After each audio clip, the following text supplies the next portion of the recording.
ज़िंदगी में अच्छे बुरे तजुर्बे सभी ने ही किए होते हैं और सभी लोगों का अपना ही एक अनुभव भी होता है। लेकिन सबसे बुरा अनुभव वही होता है जब हम मरते मरते बचते हैं और जब हमारा पीछा किसी विचित्र बीमारी से पड़ता है तो वो अनुभव सबसे ज़्यादा ही बुरा होता है। लेकिन क्या हो जब बीमारी साधारण ना हो?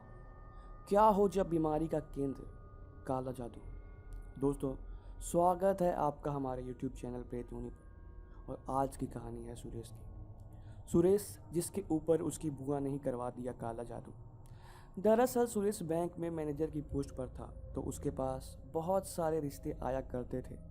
लेकिन उसकी बुआ चाहती थी कि सुरेश की शादी उसके किसी जान पहचान वाले की बेटी से हो। दरअसल बात ऐसी थी कि सुरेश की बुआ ने उस आदमी को सुरेश से उसकी बेटी की शादी करवाने के नाम पर बहुत बार अपना काम करवाया था। और बुआ का तो यही सोचना था कि अगर सुरेश की शादी इसकी बेटी से हो जाए तो मेरा तो बहुत सारा काम ऐसा ही होता रहेगा।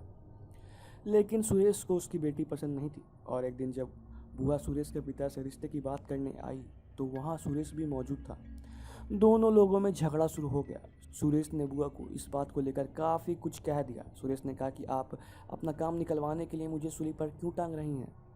वो परिवार अच्छा नहीं है, मैं तो शादी नहीं करने वाला।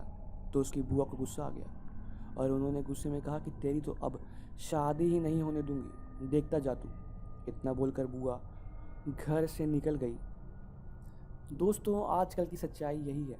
आपकी खुशियों पर किसी बाहरी की नहीं बल्कि आपके परिवार वाले की ही नज़र लगती है। आपकी सफलता से ईर्ष्या बाहरी नहीं, परिवार वाले ही करते हैं। जलन किसी दूसरे को नहीं, अपनों को ही होता है। विश्वासघात किसी बाहरी से नहीं मिलता, अपनों से ही मिलता है। तभी तो इसे विश्वासघात कहते हैं, जो कि किसी विश्वासी व्यक्ति ने दिया होता है। कुछ दिन बीतने के बाद सुरेश को अपने पीठ पर कुछ घमूरी या खुजली जैसा कुछ दिखा और उसने उसे उस वक्त टाल दिया, इग्नोर कर दिया। लेकिन धीरे धीरे वो पूरे शरीर पर फैल गया, यहाँ तक कि पूरे चेहरे पर भी वो घमौरी फैल गया। अब सुरेश काम पे जाने से भी कतराने लगा क्योंकि लोग उसको देख उसके साथ बैठना नहीं चाहते थे। लोगों को लगता था ये छुआछूत है, उसके साथ बैठने से ये उन्हें भी हो सकता है। धीरे धीरे वो घमौरी या खुजली विकराल रूप लेने लगी और शरीर से पपड़ी भी छूटने लगा। डॉक्टर के पास गया तो डॉक्टर ने ब्लड टेस्ट का बोला, क्योंकि स्किन की बीमारी की असली वजह खून का खराब होना होता है। लेकिन ब्लड टेस्ट एकदम नॉर्मल था। डॉक्टर ने कुछ मेडिसिन और कुछ क्रीम दिए लेकिन फ़ायदा नहीं हो रहा था।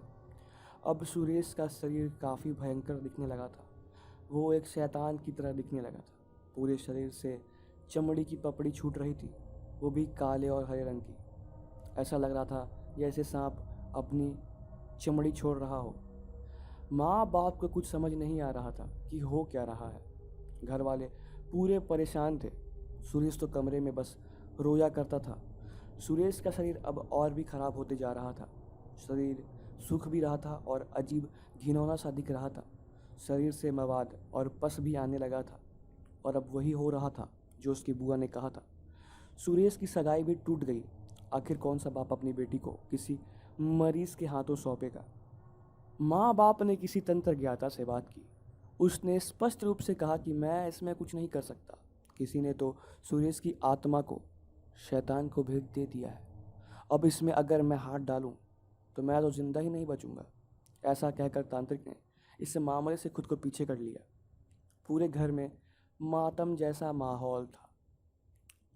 सुरेश किसी से बात नहीं करता था, लेकिन उसका एक पुराना कॉलेज का दोस्त जिसको सुरेश की हालत के बारे में पता चला, उसने तुरंत सुरेश को कॉल मिलाया और उसने कहा, भाई मैं तेरे लिए कर तो कुछ भी नहीं सकता, लेकिन मैंने बस इतना कहने के लिए कॉल किया है कि कुआं कितना भी गहरा हो, अगर बाल्टी की रस्सी हाथ में हो तो पानी लेने से तुझे कोई नहीं रोक सकता।